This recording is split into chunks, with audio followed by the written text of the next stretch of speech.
Well, good afternoon. Yes, I'm here. Thank you everyone for joining me again this afternoon. I appreciate that. Remember the last time I was on, before the video ended, before I ended the video itself just shut off. But, you know, pretty well everything that I wanted to discuss with you I had done, so I wasn't too upset over that, right? So, I'm Bob Jackman, and I'm the Teacher of Virtues Facilitator at the Charles G. Andrew Youth and Family Treatment Center here in Cheshire. I had to say that, of course, because I don't know from one live video to the next who's going to be joining and who's not, and you know, so I'd like them to know who I am and what I'm doing and where I'm from, right? Where I'm actually coming live from. So we are working on the Family Virtues Guide by Linda Kevlin Popoff, backwards, but there it is. And we're working on, there's 5 strategies of the Virtues Project or Virtues Program, and we're working on strategy number 3. Strategy number 1 was, it was called Recognizing Teachable Moments. The second strategy was Speaking the Language of the Virtues. And our third one is Parent as Authority and Setting Clear Boundaries. Now, there's 5 different styles of parenting, and we've already looked at 2 of them. One was the permissive style of parenting. And we found out, of course, that permissive parents do not enforce rules for their kids. That kids of permissive parents are more likely to do poorly in school. Permissive parents have a hard time setting limits with their children. Therefore, parents are more likely to ignore bad behavior and to give in against their better judgment when their child gets upset. However, permissive parents are still warm and loving to their children. Okay, so that was the permissive. And then we, the next time we went on live, we looked at the dominant style of parenting. Now, the dominant style, these parents focus on strict rules and harsh discipline. They believe in caning. They believe that children are by nature strong-willed and self-indulgent. They value obedience to higher authority as a virtue unto itself. Dominant parents see their primary job to be bending the will of the child to that of authority. So they basically make the child do what they want them to do. And sometimes that means caning, right? Or beating with a stick or a belt or maybe a smack up the side of the head or whatever. Of course, we know that, you know, our society today, that's not acceptable, okay? So we want to look at the third style of parenting now, and it's called democratic. Many of today's parenting programs advocate a democratic or equality of all people approach to family life in which each family member is equally valued. Parental authority is seen as inappropriate, and children's judgment is given equal weight. It sounds good, but it doesn't work. Everything is up for discussion. When parents and children have an equal voice, there is chaos and confusion, and an invitation to argue constantly. It's 9 o'clock now, time to go to bed. Well, Mom, there's this TV show coming on that I want to watch, and I think we should be allowed to watch that, and maybe bedtime could be 10 o'clock or so. And Mom says, wait a minute. You know, so everything is up for discussion. The unity of the family is continually compromised, and there is certainly no lasting peace. Equality of value does not mean equivalence of function. To be equally valued does not mean that parent and child should have equivalent roles. Because their need for order and predictability is so strong. Listen to this. Because the children's need for order and predictability is so strong, if there is a vacuum of authority, children will fill it themselves and become the authority. There are many tyrannical children who unhappily rule the household with their moods, their resistance, and their anger. Often these children are out of control because their parents have misunderstood the authentic need for reasonable parental authority. Have to put your foot down, right? But, people that believe in the democratic style of parenting, they go through this. They have difficulties, I'm sure they try their best, and they have struggles, and, they butt heads with their children, and children sometimes make decisions and so on, For example, I'll just give you this little example here. It comes from Washington Parent. It's a magazine. Democratic parenting style. What it is and how to practice it. Well, just this little example here. 8-year-old Maya begs to stay up later because she wants to watch TV or play a game. Her mother, Isabel, often gives in because she thinks her own parents were too strict and she wants to be a different kind of parent. Maya often gets cranky and sleepy during the day. I wonder why. And cajoling her leads to frustration and power struggles. Eventually, Isabel loses her cool and yells angrily, "Go to bed!" So much for democratic parenting. All of a sudden, this dominant style comes in, and the mother pops up and says, "That's it. Go to bed. I had enough of you," right? I had enough of this arguing and this bickering, and so mom loses her cool. So that's the result of democratic parent. I guess you could look at it as sliding as well, because she is permissive at one point, and then she becomes dominant in the next, right?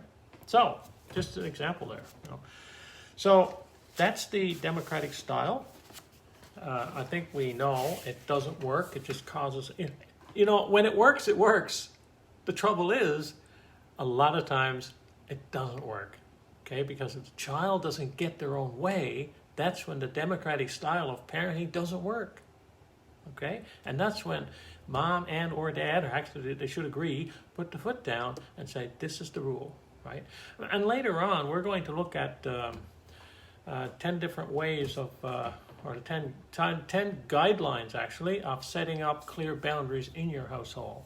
So we'll look at that as suggestions of what you could do, and we'll also be looking at some of the different types of consequences that you could use in the event that you have to, in order to direct the children and to educate them in certain areas, right? So that was the democratic. So that's 3 we've looked at now, and we have 2 more to look at, okay? So, the virtue for today. The virtue that I picked for today is the virtue of, now there's some people tend to pronounce this differently. It's TACT. If you go on Google and check the pronunciation, it will say TACT. TACT. I just say TAC. As long as you know what I mean, right? Okay, so the virtue of TACT is the virtue that I chose for today. Here's the quote from Proverbs. "A soft answer turns away wrath, but a grievous word stirs up anger." So, what is tact? See, I'm learning the new pronunciation too now. Tact is telling the truth in a way that does not disturb or offend people. So tact really is a way of expressing kindness and courtesy. It is knowing what to say and what is better left unsaid. Being tactful is sharing your news with others in a way that makes it easier for them to accept it. Okay? Not everything that can be said needs to be said. If it's going to be offending to people, upset people, then maybe it's time not to. like tact is basically saying to us, learn how to keep our mouth shut sometimes, right? You know. Tact is thinking before you speak. Being tactful means knowing when to stay silent. Often you know things that you could say, but saying them may hurt someone. Rather than tell a lie, being tactful means that you look for a way to share the truth so that it helps rather than hurts the other person. This is especially important when you feel angry or upset. When you are tactful, you don't point out people's differences to embarrass them. You are as careful about others' feelings as you would like them to be of yours. Why should we bother to practice tact? When people do not practice tact, they are rude and blunt. They go around saying whatever pops into their heads. Other people's feelings are hurt. Without tact, people are insensitive to others. They don't wait to be asked a question. They may tell the truth, but they do it in a way which is too painful for others to hear. Other people get their guard up, and nothing much comes out of a conversation except hurt. Without tact, when people are angry, they say things which can damage a relationship. When people are being tactful, the truth is always told with gentleness and kindness.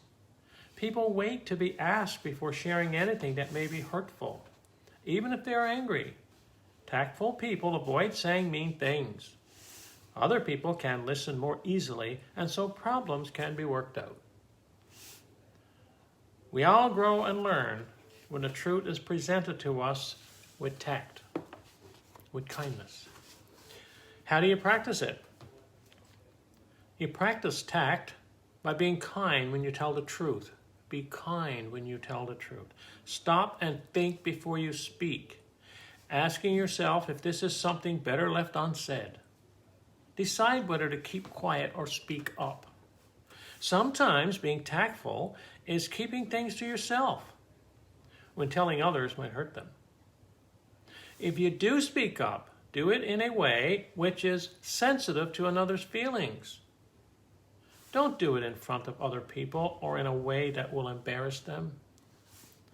If someone asks you a direct question and you think the answer might hurt him, to think of a tactful answer, say, let me think. And then take your time to come up with an answer. Take your time. This is also important when you feel angry. Rather than just attacking somebody with your words, wait until you can calmly tell them what is bothering you in an objective way and in a tactful way. When you practice tactfulness, you don't draw attention to someone who looks different. You don't point and laugh, and you don't look away as if he is ugly. You just smile and say hello the way you would with anyone. When you are really good at practicing tact, you can tell someone almost anything, and he will feel good about having heard it.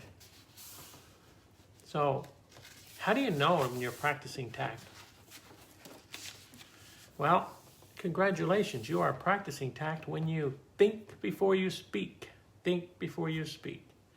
Decide if it is better to tell the truth or keep silent. You don't have to tell a lie, just keep quiet. Often, keep an unpleasant or critical thought to yourself. Become sensitive to other people's feelings. You know you're practicing tact when you tell the truth kindly and gently. When you treat people who look different as you would treat anyone. And here's an affirmation. I act with tact. I think before I speak. I am considerate of other people's feelings. I tell the truth kindly and gently. Now, before you speak, there's I know you've seen this before. It's got to be backwards, but it's T-H-I-N-K. It's think. So if you see it the right way around, it's think. So each letter of the word think has something. Okay, so T, is it true? Now before you speak, before you say anything, is it true? H, Is it helpful to the person? I. Is it inspiring? N. Is it necessary to say what I'm about to say? And K. Is it kind? If it doesn't fit all 4 of these, 1, 2, 3, 4, 5, if it doesn't fit all 5 of these, don't say anything, okay? Because first of all, it has to be true, because if it's not, you're looking at gossiping, right? It has to be helpful, or what's the point of saying it? It should be inspiring, or don't bother to say it. And it got to be necessary for you to say it, or you should keep your mouth closed. And of course, it has to be kind, right? So, think. Those are the little things for think. So you could write that out now, okay? Listen to the video, write it out, stick it on your fridge, keep it in mind, okay? I do have some quotes for TACT, some nice ones too. I like these. If 50 million people say a foolish thing, it's still a foolish thing. You know, it says, well, everybody is doing it, or everybody is saying it, so it must be true. Wait a minute. 50 million people could say a foolish thing, and it would still be a foolish thing. Here's another one. Oh, that was Anatole France said that. And here's Lawrence Coughlin. Don't talk unless you can improve the silence. I love that one. Don't talk unless you can improve the silence. I've heard this one many times. This is a government slogan from World War II. Loose lips sink ships. Makes sense, I guess. If you're shooting off your mouth about where ships are, then of course the enemy can sink those ships, right? So loose lips sink ships. Another one. This comes from Hesiod, 700 BC, before Christ. Gossip is mischievous, light and easy to raise, but grievous to bear and hard to get rid of.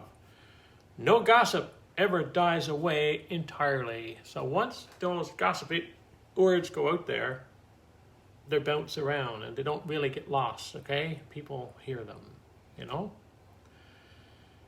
And that's, it was said 700 years before Christ. So, I mean, gossip has been a bad thing ever since it was ever thought about, you know. So, and all religions that we've investigated says very sternly, don't gossip or backbite. Then we shouldn't be gossiping or backbiting, really. None of us, right? Here's another one. Let no one be willing to speak ill of the absent. And that's by S. Propertius. Let no one be willing to speak ill of the absent. In other words, again, no gossip. Cool, eh? We learned a lot today. Here's some reflection questions for you to think about yourself. Now, you discuss them if you want, right? I mean, but it says, when did you feel embarrassed by something somebody said tactlessly? Meanly, like unfriendly. When did you feel embarrassed by something someone said tactlessly? Another one. Come up with a tactful way to respond when others start gossiping and you don't want to. Think about it. Come up with a nice, kind, friendly, tactful way to respond when others start gossiping and you don't want to. It's difficult. But maybe if you think about it, you might get it. Might come up with something that you'd be able to do. I know we use pots and pans. It's okay when everybody in the family knows that pots and pans means we need to stop gossiping, or it looks like it might be bordering gossiping. So pots and pans, of course, it's just noise and nothing comes out of it. Nothing constructive comes out of it. That's why we use pots and pans. So come up with some way that be nice, to tactful to stop gossiping when in its tracks, okay? Another one, name 3 ways you can be more tactful with people in your family. Name 3 ways that you can be more tactful with people in your family, okay? So we know what tact is now, and it's a way of speaking. There is a quote. I think I'll say it. I don't know who. I think it's anonymous, but it says, "Tact is a way of telling somebody to go to hell and they look forward to the trip. So you tell them to go to hell in such a nice, kind, calm, beautiful way that they start saving for the trip. So I thought that was nice. I hope nobody is offended by that, but it was just a little quote that I keep hearing, and it's certainly a good way of describing tact. So when you speak to people, in your family, even if you're angry, try to do it in a kind way. Try to do it in a tactful way, because it's extremely important, okay? And we know how we can stop evil, we can stop meanness, we can stop all kinds of these things like wars and fights by loving each other, okay, from the heart. That's how that can happen, okay? So anyway, that was the virtue of tact and the democratic style of parenting. So I hope now you can decide whether or not you're either one of those three, or if you're either part of either of the three. And then when we do the next one, you can say, well, am I the sliding type parent? Because we're going to look at the sliding style next, okay? So, and that will be on Monday, okay? And I think probably Monday at 10 o'clock in the morning, okay? So I'm going to go on at 10 o'clock Monday morning with the sliding style of parenting. So thank you very much for watching. I really appreciate it, and hope everyone is staying safe, and no more coronavirus around in our towns, and we love that, of course. So until Monday, stay safe, and bye for now.